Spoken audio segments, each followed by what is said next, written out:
So this weekend, there's an old saying in business that companies move off employees about a year before they tell employees.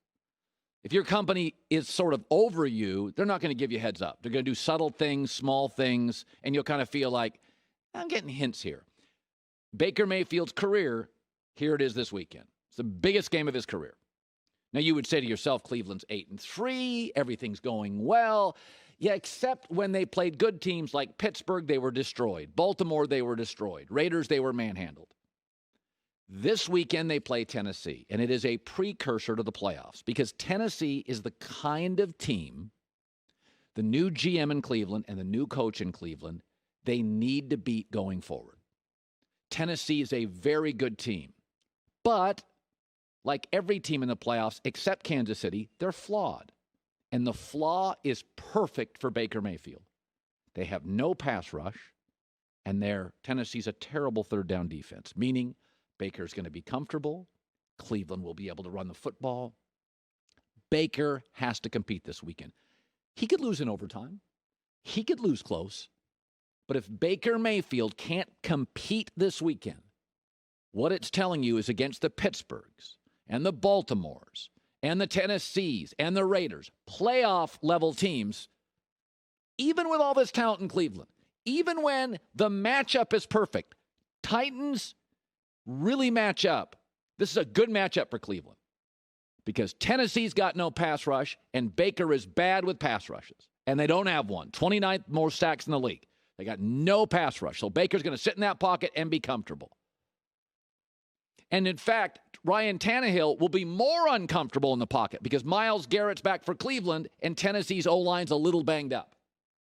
So this is going to be, and remember, if Cleveland wins this week, then they're going to be 9-3, probably a 2-game wild card lead. It is a huge, this is the biggest Cleveland Brown game. It almost secures a playoff spot for Cleveland. This is the weekend. And the matchup, Tennessee is, everybody now loves Tennessee, but they're a very flawed football team. And the flaws work perfectly for Baker. He's going to have time to throw and a running game that works.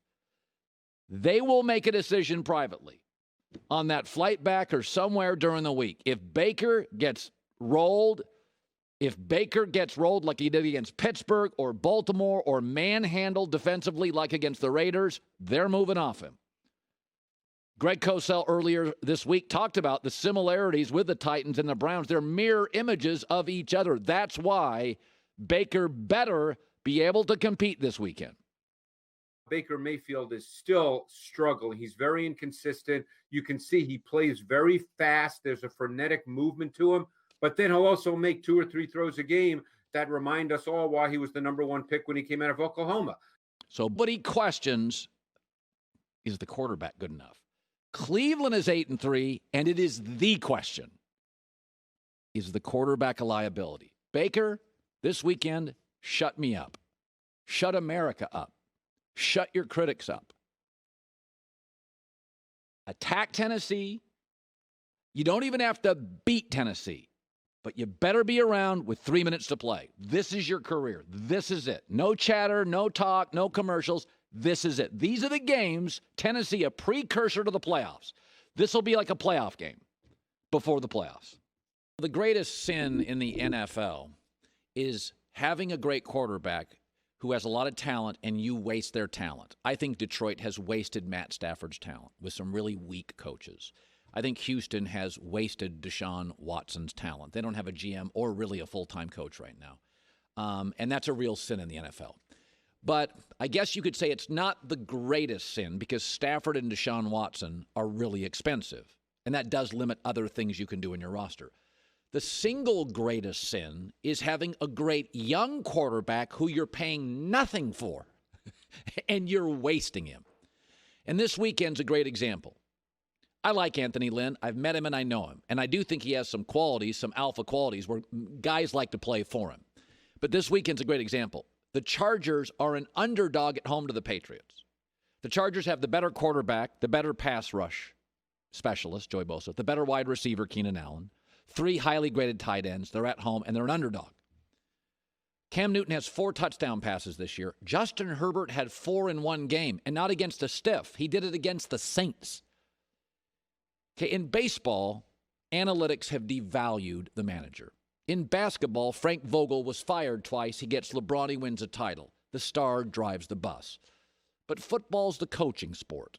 We've seen Bill Parcells turn around 4 teams overnight. We've seen Urban Meyer do it in college 4 times. If you look at the division leaders right now in the NFL, what a shock. Mike Tomlin, Pete Carroll, Andy Reid, Sean Payton, the highly respected young Sean McDermott. It's mostly great coaches. Many of the wild card spots are filled with really high-end coaches. Brian Flores appears to be really, really good. The Chargers cannot roll the dice with a coordinator here.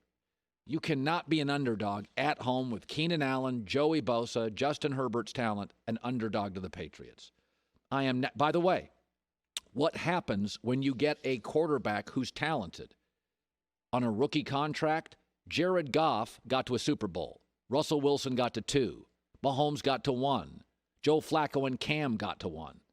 The Eagles actually got to 1 because they were paying Wentz nothing and Foles nothing. The sin in the NFL, you've got a great quarterback. He's young, and you're not paying him anything. You do not roll the dice on coordinators. You got to go get a coach. Urban Meyer, Brian Kelly, Bill Belichick, whatevs. You got to get a coach because the Chargers should absolutely not be underdogs to the rebuilding Patriots this weekend, and they are. Hi, everybody. Thanks for watching. Subscribe here to get the latest from the show. Also, be sure to check out more of the best clips from The Herd or go watch a few segments from other shows on FS1.